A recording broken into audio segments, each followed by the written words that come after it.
Salam, selamat pagi semuanya. Selamat bergabung bersama kami di ibadah bahasa Indonesia Fellowship Indonesia. Sudah siap untuk memuji dan memuliakan nama Tuhan? Haleluya. Kita bersorak-sorai untuk Tuhan hari ini. Amin.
Shalom, pertama-tama saya ingin meminta maaf atas ketidaknyamanan yang disebabkan oleh penangguhan minggu kebaktian fisik dan masuk ke kebaktian online. Saya hanya ingin mengingatkan semua bahwa kita masih berada di tengah-tengah pandemi, jadi kecuali situasi di infeksi komunitas sudah membaik, kami akan melanjutkan layanan online kami selama 2 minggu ke depan. Kami akan update informasi untuk Anda melalui halaman Facebook dan Instagram kami, dan ibadah tetap ada dan kalian dapat menonton ulang khotbah-khotbah kami di layanan di YouTube dan Facebook. Sementara itu, kita harap kami bisa mengikuti protokol terbaru untuk keluar hanya 2 per 2 dan tetap tinggal di rumah sebanyaknya agar kami bisa mengendalikan situasi ini. Mari bekerja sama bersama dengan kami, dengan pemerintah dan aman dalam Tuhan. Tuhan memberkati Anda.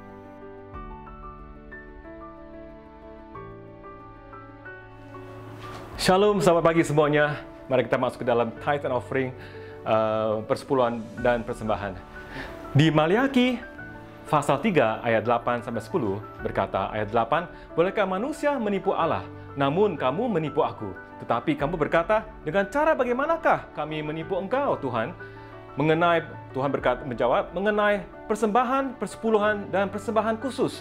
Ayat 9, "Kamu telah kena kutuk, tetapi kamu masih menipu aku. Ya kamu seluruh bangsa, bawalah seluruh persembahan persepuluhan itu ke dalam rumah perbendaharaan, supaya ada persediaan makanan di rumahku, dan ujilah aku, firman Tuhan semesta alam. Apakah aku tidak membukakan bagimu tingkap-tingkap langit dan mencurahkan berkat kepadamu sampai berkelimpahan." Ini adalah salah satu ayat-ayat di kitab suci atau Alkitab yang Tuhan izinkan kita untuk menguji Dia. Bayangkan, kami diundang untuk menguji Dia, diberikan izin untuk menguji Dia, dan Dia mengundang kita untuk menguji Dia tentang persepuluhan dan persembahan. Mengapa Dia ingin menguji kita tentang persepuluhan dan persembahan? Karena Dia ingin kita mengembangkan iman dalam memberi atau pemberian kami. Tidak ada yang memberi tanpa berpikir dulu. Misalnya, jika kita memberi dalam kondisi sekaya kita, kami tidak perlu iman atau bahkan pengorbanan karena kami telah memberi dari melimpah atau dalam kelimpahan kami. Tetapi, jika kita hidup dalam kondisi yang tidak cukup atau hidup pas-pasnya saja atau secukupnya, memberi akan menjadi situasi yang menghitungi atau enggak kalkulatif. Kami saling menghitung-hitung. Karena sekarang ada banyak hal yang harus dipertimbangkan. Disitulah iman kami akan ditimbang dan diukur. Ketika kita memberi dalam iman, itu menjadi pengorbanan. Jika iman kami berasal dari ucapan syukur, maka pemberian itu menjadi pemberian yang dipenuhi dengan sukacita. Tuhan telah memberi kita sebanyaknya dan sepenuhnya. Mari kita mengucap syukur dengan memberi dengan sukacita. Bagaimanapun Anda memberi atau seberapa banyak Anda ingin memberi, Dia berkata, "Ujilah aku." Dan di saat kami melakukan berikutnya dengan iman dan hati Anda, Dia akan memberkati kalian semua tanpa syarat. Amin. Silakan memberi.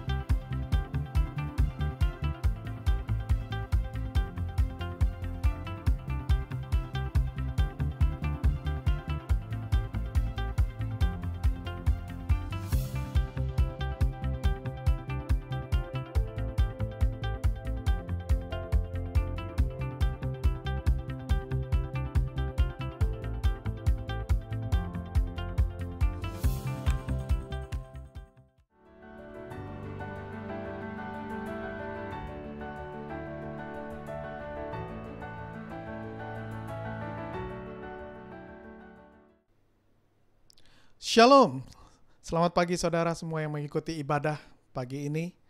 Saya berdoa semua saudara dalam keadaan yang sehat.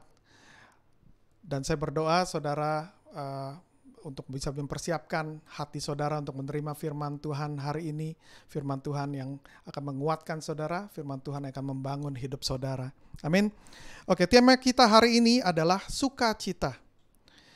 Dalam suratnya untuk jemaat di Filipi, yang dicatat di Filipi 4 ayat 4, Rasul Paulus menganjurkan jemaat untuk bersukacitalah senantiasa dalam Tuhan. Bahkan dia sepertinya mendorong mereka dengan berkata, sekali lagi kukatakan, bersukacitalah.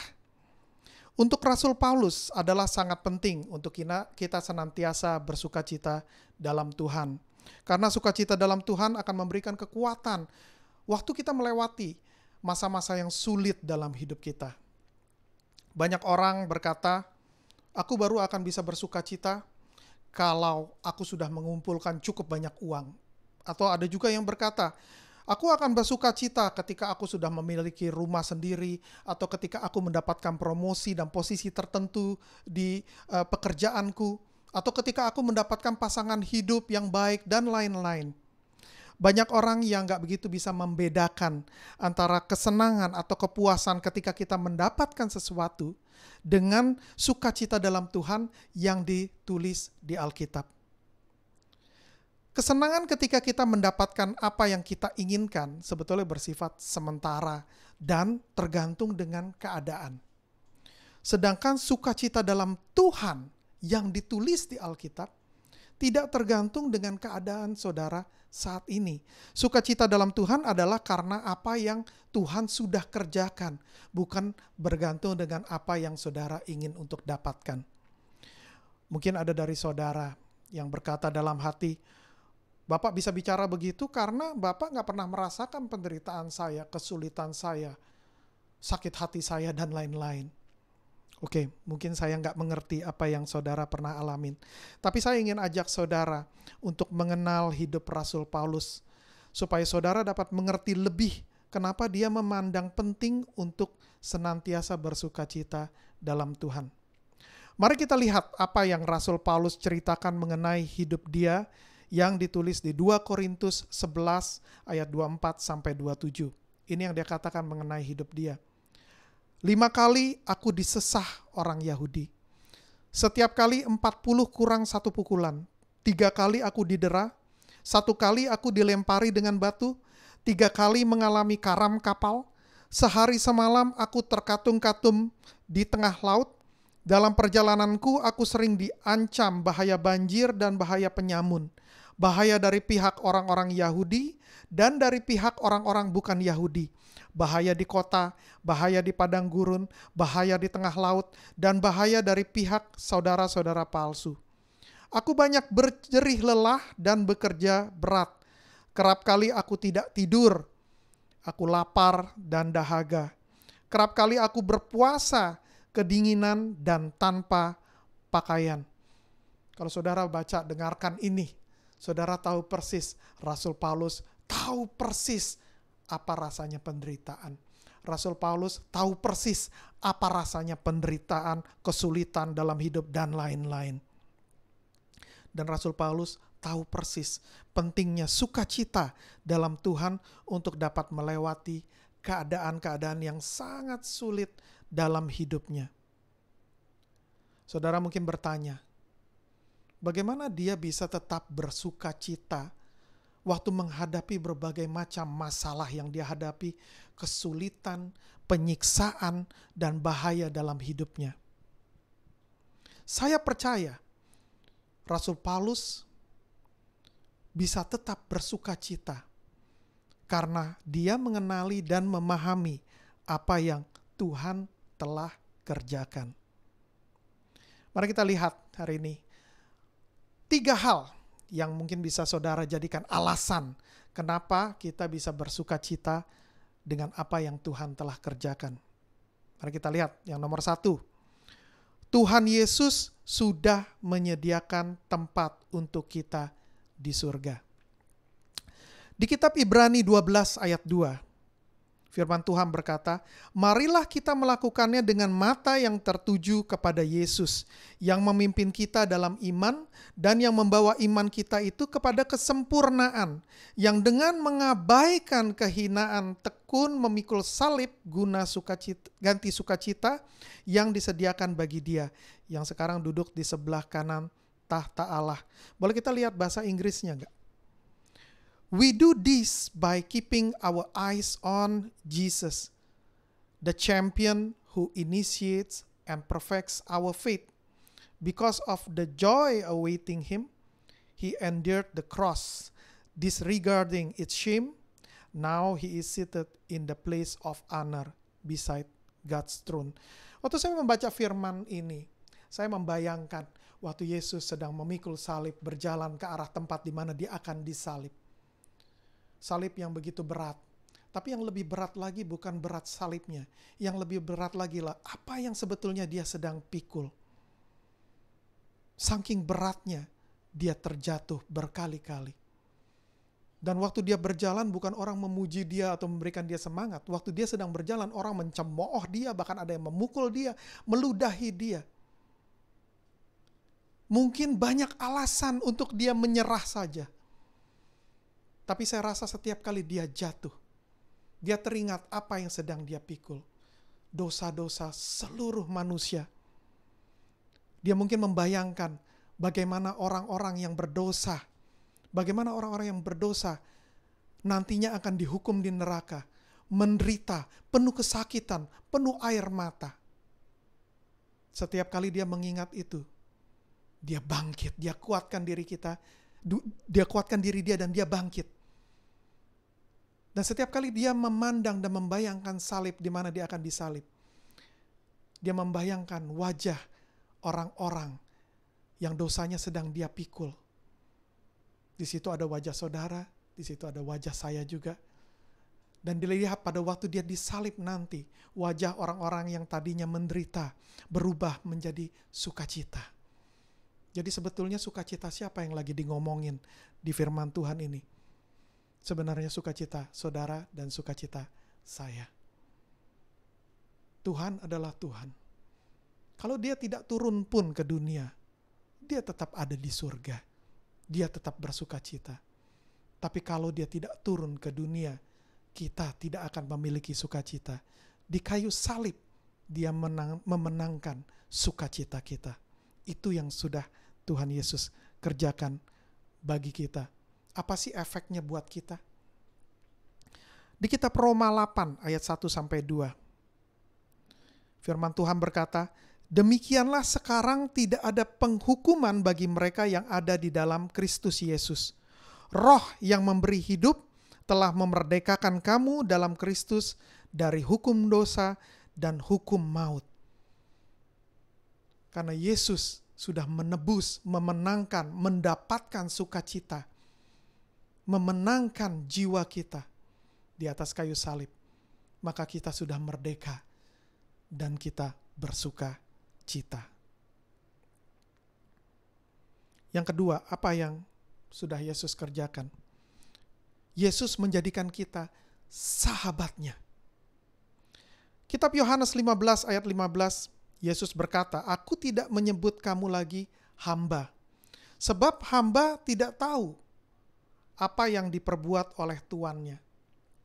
Tetapi aku menyebut kamu sahabat, karena aku telah memberitahukan kepada kamu segala sesuatu yang telah kudengar dari Bapakku. Saudara, kita selalu menginginkan punya banyak sahabat ya. Semakin banyak sahabat, sepertinya kita semakin senang.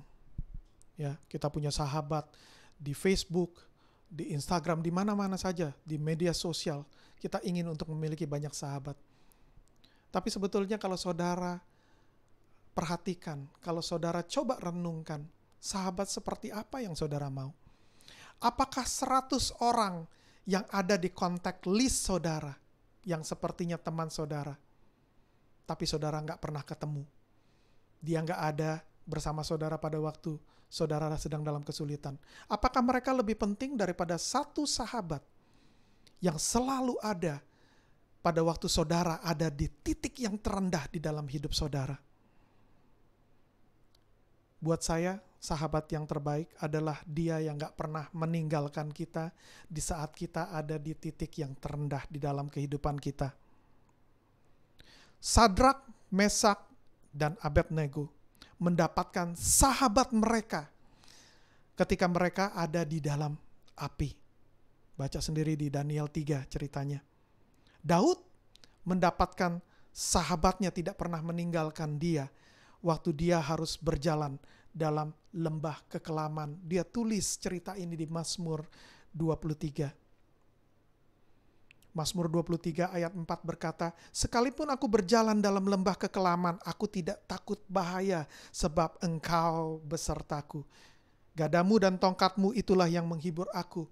Daud mendapatkan di waktu dia berjalan di dalam lembah kekelaman yang paling gelap sekalipun, Tuhan, sahabatnya, gak pernah meninggalkan dia.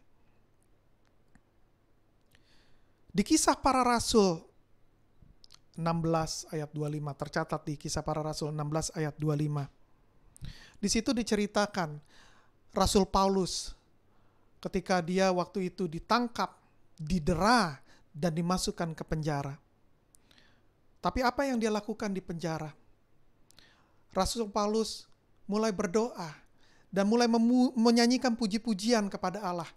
Heran ya, bagaimana caranya orang yang baru didera, baru disiksa, penuh dengan kesakitan, kok bisa menaikkan puji-pujian pada Allah. Tapi saya percaya pada saat itu, matanya terbuka, hatinya terbuka, dan dia mendapatkan sahabatnya, Tuhan Yesus, berada dengan dia di dalam penjara itu, sedang menghibur hatinya, sedang membasuh lukanya, sedang memberikan kekuatan pada dia.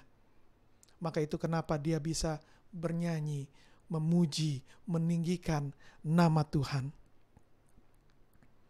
Rasul Paulus tetap dapat bersuka cita karena sahabatnya ada bersama dia di setiap waktu di titik terendah dalam hidup dia.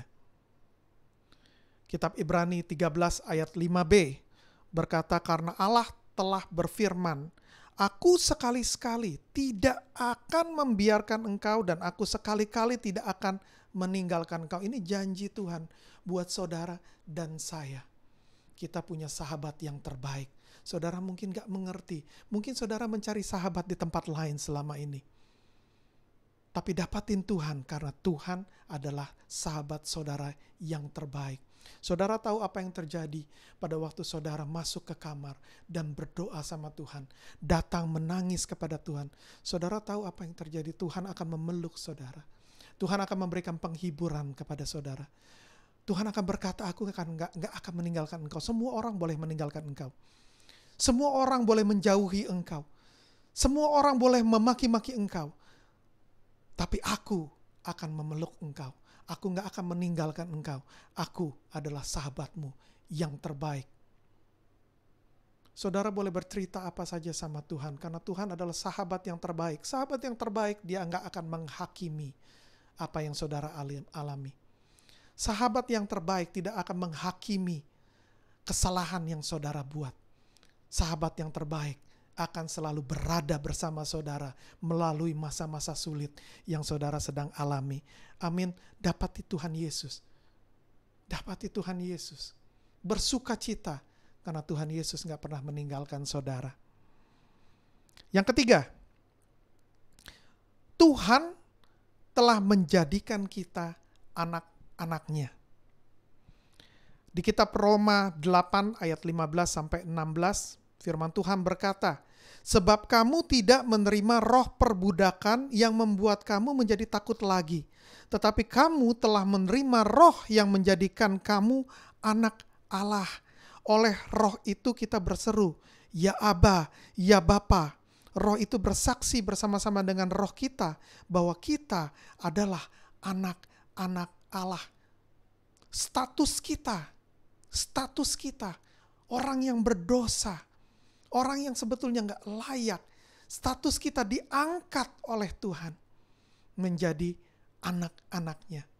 Saudara tahu ya, beda antara sahabat dengan anak-anak. Saya punya banyak sahabat Ya, dan saya mengasihi semua sahabat saya. Mereka datang ke rumah saya. Setiap kali mereka datang ke rumah saya, mereka bebas untuk buka lemari es saya, ambil apa yang ada di situ. Saya share makanan saya dengan mereka. Saya share minuman saya dengan mereka. Saya share cerita dengan mereka. Tapi saya mau jujur dan saya mau minta maaf. Kalau saya harus mengorbankan jiwa saya, nyawa saya untuk mereka, saya harus berpikir dulu matang-matang. Saya akan ambil waktu untuk berpikir dulu. Tapi kalau itu anak saya yang sedang dalam keadaan bahaya, dan saya percaya semua saudara yang orang tua di sini akan mengerti apa yang akan saya katakan. Kalau itu anak saya yang sedang dalam bahaya, saya nggak akan berpikir 2 kali untuk menyerahkan nyawa saya ganti nyawa mereka. Kalau mereka sakit, saya nggak akan berpikir 2 kali untuk minta sama Tuhan. Tuhan, pindahkan saja sakit mereka, biar saya yang tanggung sakit mereka. Seperti itu juga Tuhan memandang saudara sebagai anak-anaknya. Tuhan turun ke dunia.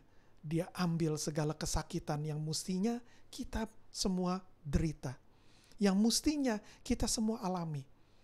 Sebagai Bapak yang baik, dia bilang, aku ambil, aku yang akan menderita, aku yang akan tanggung.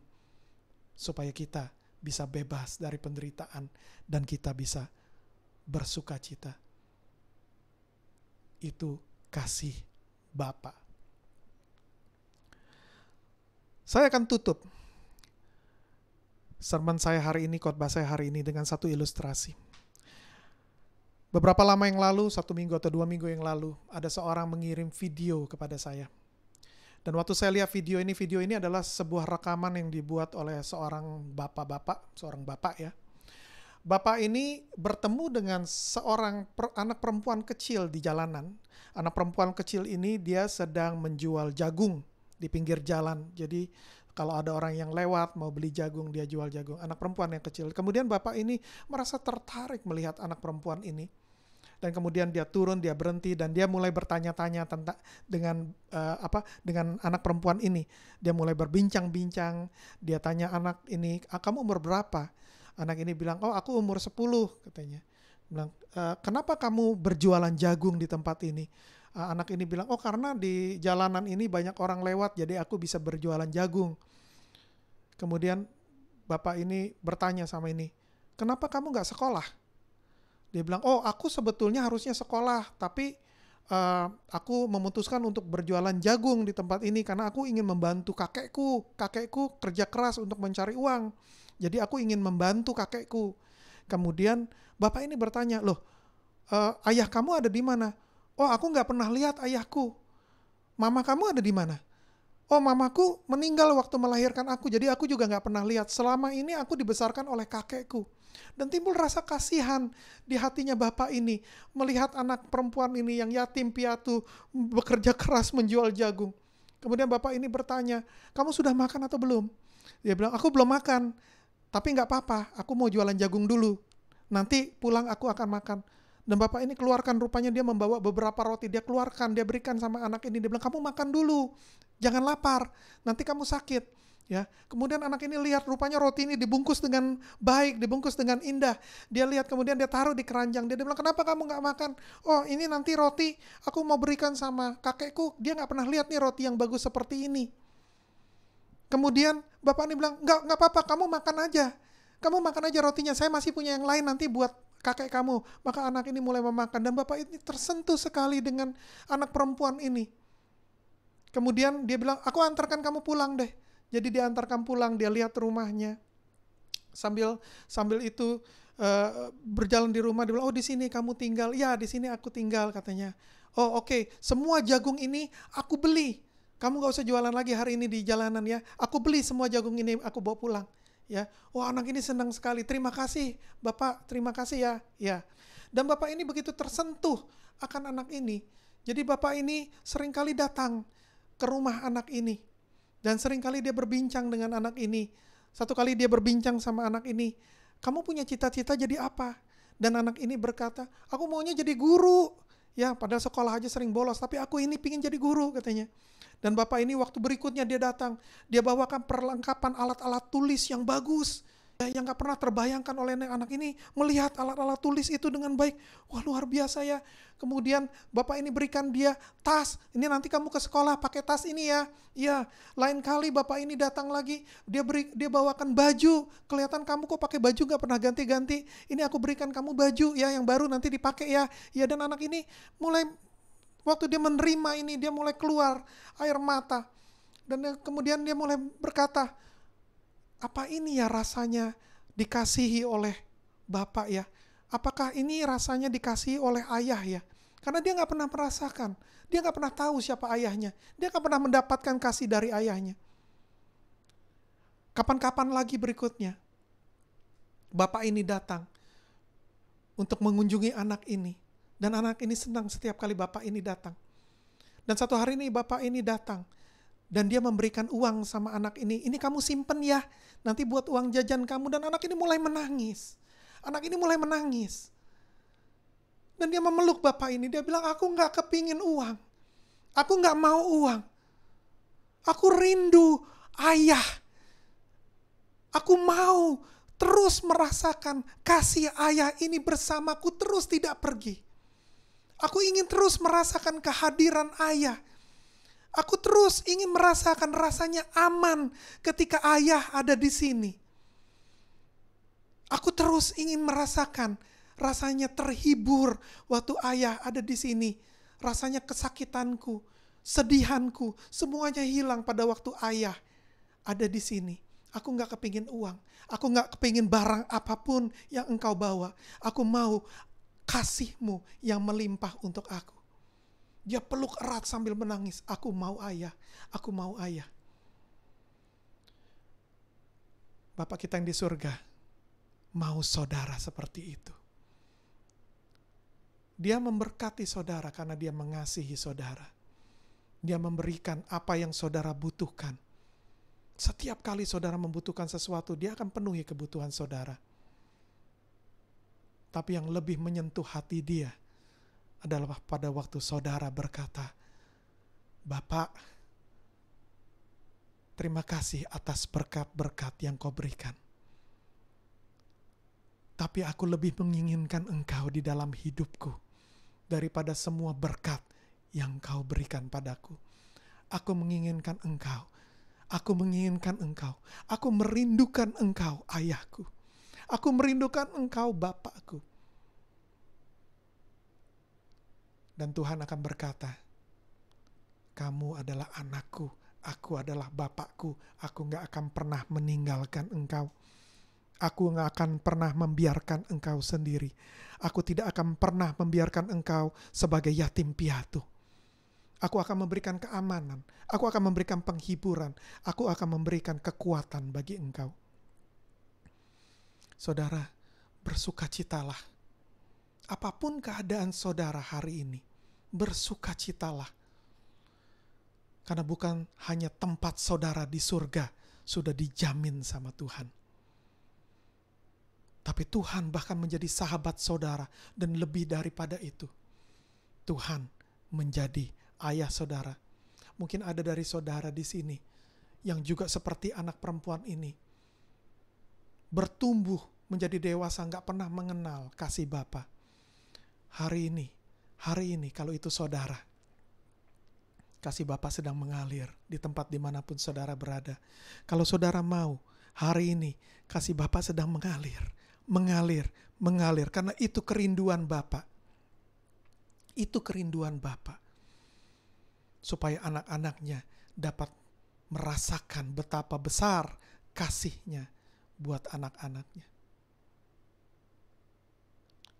Terima kasih ya Tuhan. Hari ini saya juga ingin, walaupun kita hanya dalam online saat ini, tapi saya percaya kasih Tuhan, kuasa Tuhan akan mengalir dimanapun tempat saudara berada. Hari ini saya ingin bertanya kepada saudara. Kalau saudara belum pernah mengakui Tuhan sebagai Tuhan saudara, belum pernah mengakui Yesus sebagai Tuhan saudara dan Juru Selamat saudara, Dan hari ini saudara berasa, aku ini memang hidupnya penuh kesulitan. Tapi waktu aku dengar firman itu tentang sukacita, aku mau merasakan sukacita. Aku mau seperti yang Paulus rasakan, bahkan dalam penderitaan sekalipun, aku merasakan sukacita yang luar biasa. Kalau itu saudara, taruh tangan saudara di dada saudara. Saya ingin berdoa buat saudara. Saya ingin berdoa buat saudara. Terima kasih ya Tuhan. Tuhan, Kau lihat anak-anak-Mu ya Tuhan, yang hari ini ya Tuhan datang kepadamu ya Tuhan. Mereka rindu ya Tuhan, untuk merasakan kasih-Mu ya Tuhan.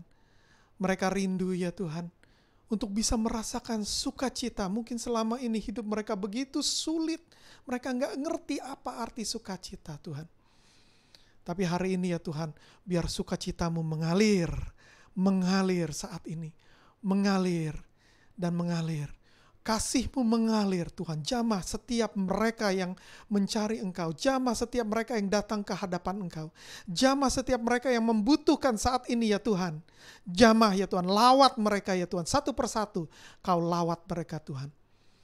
Tuhan, aku berdoa juga buat mereka semua ya Tuhan, yang mendengarkan firman ini hari ini ya Tuhan. Mereka yang sedang dalam keadaan terpuruk ya Tuhan.